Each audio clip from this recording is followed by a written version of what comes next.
Este canal fue creado principalmente para personas invidentes, débiles visuales y todos los que quieren disfrutar de un libro y no tienen tiempo de leerlo, pero sí de escucharlo. Todos los derechos son del autor. La Guerra del Arcángel, de Nalini Singh, del Gremio de los Cazadores, capítulo 13.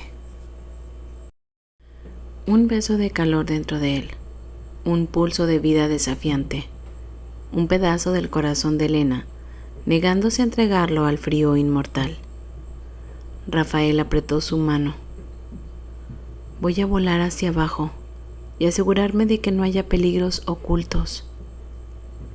Como no se convertiría en una herramienta sin sentido para la cascada, él no construiría su casa y la de Elena en suelo envenenado. Ilium se agitó. Señor, acabas de salir. Preferiría que no desaparecieras en el agujero negro. El ángel, con ojos envejecidos y una cara de pura belleza, ahora demacrado, en forma en que los ángeles rara vez se volvían.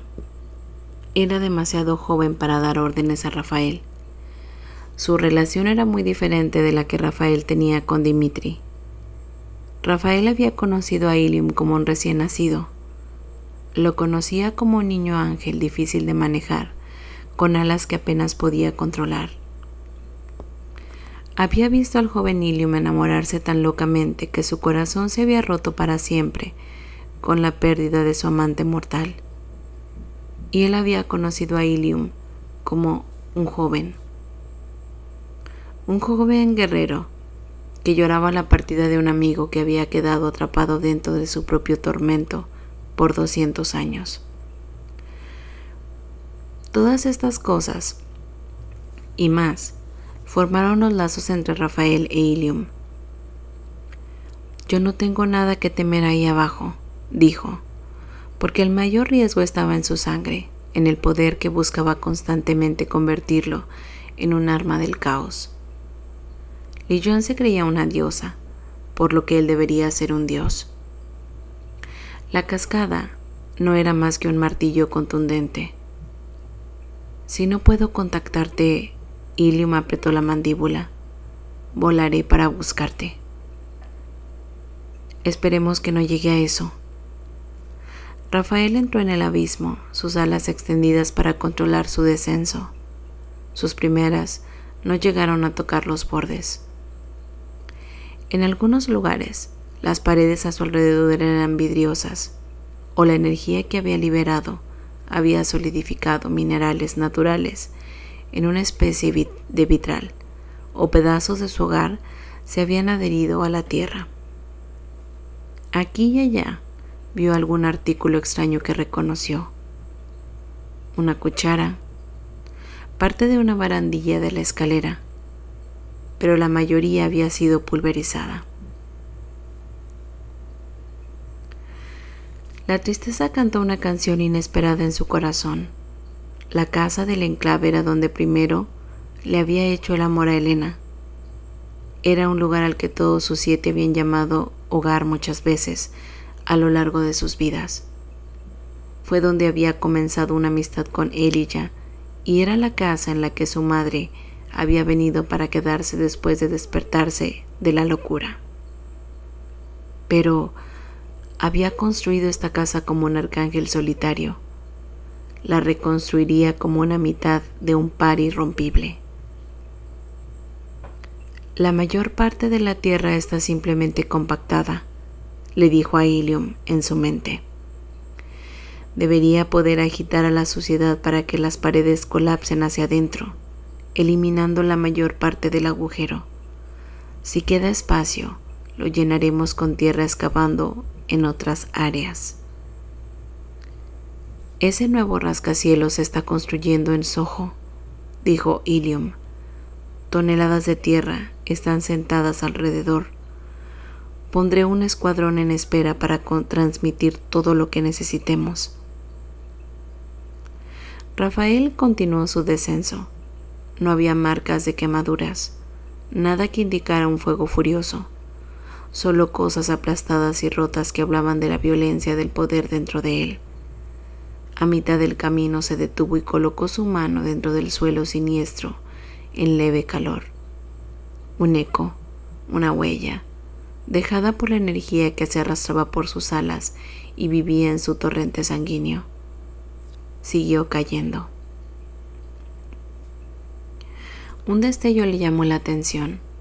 Después de trazar su camino de regreso al lugar, se rió de lo que vio. Excavando cuidadosamente, sacó el libro encuadernado en cuero con las letras doradas en la espina dorsal. Le sacudió el polvo y lo guardó en un bolsillo lateral de sus pantalones.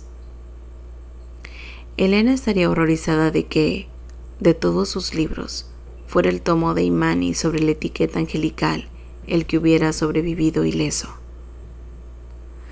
No recogió nada más en el camino y pronto se paró con sus pies en la tierra donde se había despertado con Elena. Trozos de crisálida rota alrededor de la huella del cuerpo de su consorte. Agachándose, trató de alcanzar uno.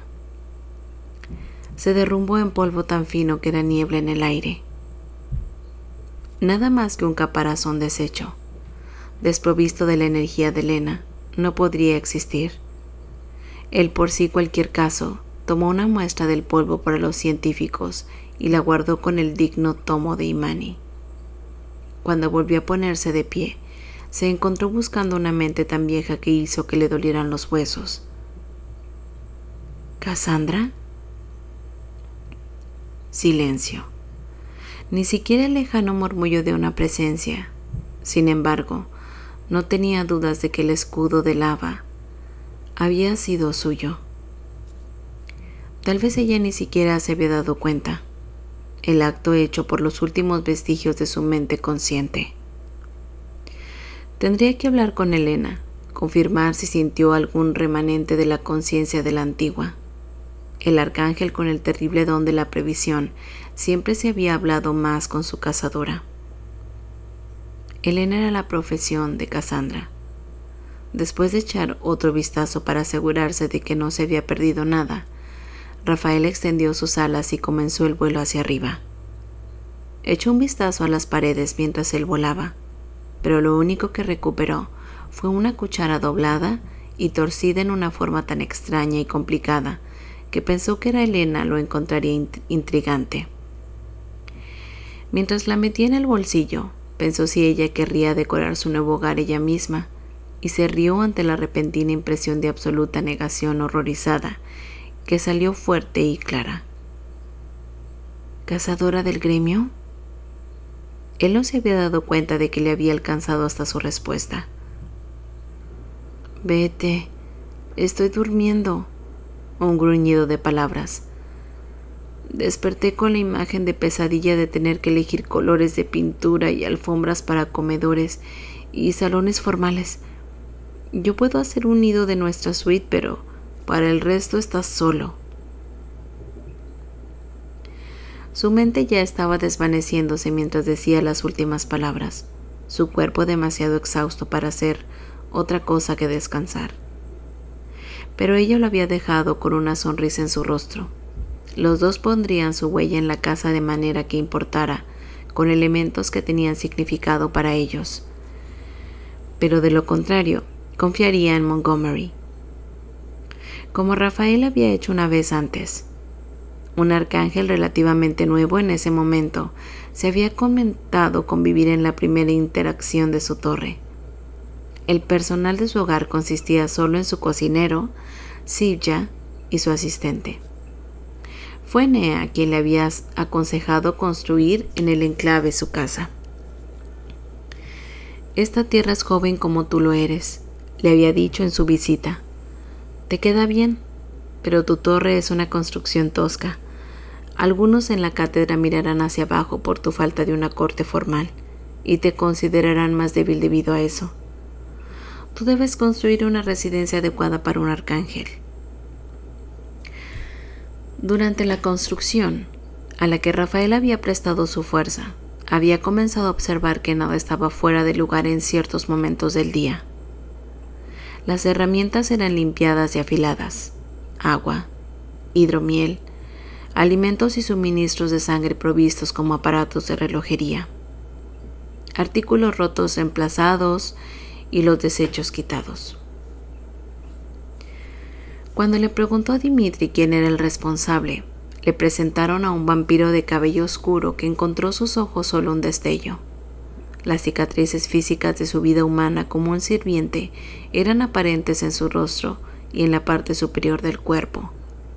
Pero incluso entonces, Montgomery no se estremeció al estar en presencia de un arcángel. Al final de la construcción, Rafael tenía tanta fe en la tranquilidad y el trabajo duro del vampiro que había puesto a Montgomery a cargo de amueblar toda la casa. Ahí fue cuando Montgomery se estremeció. Pero, señor, solo soy un sirviente. Eres un hombre que nota el más mínimo detalle. Tengo fe en tu habilidad para crear una casa adecuada para un arcángel. Le había llevado a Montgomery un año. Había preguntado si podía ir a la corte de Nea, a la de Titus, a la de Uram y a la de Lilluan, para poder ver ejemplos del hogar de un arcángel. Y Rafael lo había enviado con un Trace suave y sofisticado como guía. Montgomery había regresado con alfombras de seda cuidadosamente anudadas de la India, tapices de África, un sofá tallado a mano del interior del territorio de Uram, pantallas pintadas artesanalmente de China. También había regresado con una estatuilla que había encontrado abandonada en la corte de Nea. Rafael tardó 2 décadas en darse cuenta de que Montgomery había rescatado el artículo porque no estaba siendo apreciado. Para entonces, el vampiro estaba manejando su hogar con elegancia eficiente y su tendencia a rescatar objetos de vez en cuando era un pequeño pecadillo. Rafael devolvió el silencio lo que tenía que devolver, y Montgomery continuó asegurándose de que su casa fuera una obra de arte impresionante en las áreas formales y un refugio acogedor en lo contrario. Al emerger a la luz del sol con ese pensamiento, le dijo a Ilium y al primario que se despejaran los cielos y se aseguraran de que nadie hubiera regresado a las casas cercanas después de su evacuación anterior. No proveo una segunda explosión, pero no nos permitamos arriesgarnos. Solo una vez que los dos confirmaron que el área permanecía desprovista de vida no autorizada, Rafael volvió a caer en el abismo. Deteniéndose a un cuarto del camino desde el fondo, comenzó a apuntar quirúrgicamente a las paredes con su poder. De sus manos surgieron una fusión de vívido azul y oro dorado. El arcángel que había sido y el arcángel en el que estaba convertido. Tuvo que volver a calcular después de que el primer golpe hizo más daño que bien. Su poder era violentamente fuerte, más que antes de la crisálida. Le tomó 3 golpes para obtener un indicador preciso de lo que necesitaba. El abismo comenzó a desmoronarse hacia adentro con lenta gracia debajo de él mientras volaba, continuando debilitando las paredes a medida que él subía. Esta vez, cuando salió disparado hacia el sol de otoño, fue para girar y ver la cicatriz en la tierra que se derrumbaba detrás de él. El rumor del sonido fue enorme y sordo, y parecía que el suelo se movía a cámara lenta. Pero el polvo pronto se hinchó en el aire, el rumor cesando cuando la tierra se asentó. Aflojada por sus golpes, gran parte del suelo compactado se había liberado nuevamente en el abismo, pero una abolladura significativa se mantuvo. Alas de azul con bordes plateados en su visión periférica. Yo me encargaré, padre. Rafael asintió con la cabeza. Con Elena descansando, su Bluebell no perdería nada mientras él completaba esta tarea. Rafael, mientras tanto, necesitaba volar sobre su territorio, tomar stock de lo que había sucedido en su ausencia y recordarle al mundo que el arcángel de Nueva York había vuelto, completo, con alas de fuego blanco y un frío poder que había abierto un agujero en tela de la tierra. Elena abrió los ojos a una cocina familiar, el olor cálido de algo horneando en el aire. Sonriendo, pasó los dedos por el mostrador y gritó los nombres de sus hermanas mientras caminaba hacia la puerta de atrás. La hierba afuera, esmeralda reluciente bajo un sol suave. Las flores de Marguerite se balanceaban bellamente en el jardín que había plantado un mes antes. Elena había ayudado. Había clavado las manos en el suelo y cuidadosamente colocado cada plantula pequeña. ¿Florecen pronto, mamá?, había preguntado. Sí, estas lo harán. La cara de huesos finos de Marguerite estaba sombreada por el gran sombrero blanco que siempre usaba en el jardín, pero Elena la había oído sonreír. Ellas son cosas bonitas que crecen rápidamente y solo duran una temporada, pero qué alegría nos dan durante esta temporada, ¿no crees? Elena, con su propio sombrero puesto, sus zapatillas ajustadas y sucias de jardinería en sus pies, asintió. Sí, este jardín es bonito, una belleza fugaz y brillante. Más allá del jardín, en la parte trasera del patio, Elena vio a una mujer sentada en el columpio que el papá de Elena había creado usando una tabla atada en cuerdas a las ramas de un gran árbol. Las piernas de la mujer eran largas. El vestido que cubría su cuerpo, un vestido de espuma verde pálido que lamía alrededor de sus tobillos. Elena nunca había visto semejante cabello. Ondas del color lila más puro caían por su espalda como el agua, deslumbrante contra la piel blanca perla de la mujer. Sus alas eran adorables, arcos de violeta tan profundos que eran azul, y sus ojos... ¿Por qué puedo ver tus ojos? Elena cruzó la hierba para sentarse en el columpio que había aparecido junto a Cassandra. Aunque se habían conocido solo en sus pensamientos, ella no tenía dudas de que esta era la anciana maldita con el don de la previsión, y ella sintió que no se sorprendía de que Cassandra estuviera aquí, en este lugar que era el bolsillo de la memoria de Elena. Esos ojos de un extraordinario e inesperado verde marino, que sangraba a índigo con bordes de cielo azul claro, convertido en incandescente con la luz de la sonrisa de Cassandra, auroras gemelas de impresionante belleza. Este es tu sueño, hija, y parece que no deseas ver sangre. La sonrisa de Cassandra se profundizó. No he visto lo sereno y lo pacífico a través de mis ojos por una eternidad. Había olvidado que existían tales matices. Elena pateó el suelo para balancearse suavemente junto a Cassandra. Las faldas del vestido de la anciana ondeaban en el viento mientras se balanceaba. Elena vio que tenía sus propias piernas que iban vestidas con botas de caza negras y pantalones negros. Creí que te habías ido a dormir. Lo hice, pero a un sueño, un suspiro. Desearía no haberlo hecho, pero los sueños son tan vívidos que perturban mi descanso. Tu voz es diferente, joven, en el piso de una edad increíble. Este es un lugar joven. Las manos unidas alrededor de las cuerdas del columpio y con los pies descalzos, levantados del suelo. Cassandra miró a su alrededor. ¿La felicidad vive aquí? Sí. Elena empujó a un lado la molesta sensación de que la felicidad no era lo único, que el sol pronto se nublará. ¿Acabas de venir de visita? Cassandra dejó de balancearse y le dirigió una mirada extraña y pensativa con esos ojos tan encantadores e inquietantes, mechones de su cabello coqueteando con sus mejillas. Yo no he visitado a nadie por... Sus manos apretaron las cuerdas. No tienes que recordar. Elena la tranquilizó. A veces no me gusta recordar. Las sombras bailaban en las ventanas de la cocina, y Elena se dijo a sí misma que esa era su madre, moviéndose mientras hacía las galletas favoritas de Elena. O tal vez era Belle, tomando un refresco después de su clase de baile. Incluso podría ser Ari, buscando un bocadillo. Eso era todo. Nada más. Nada oscuro.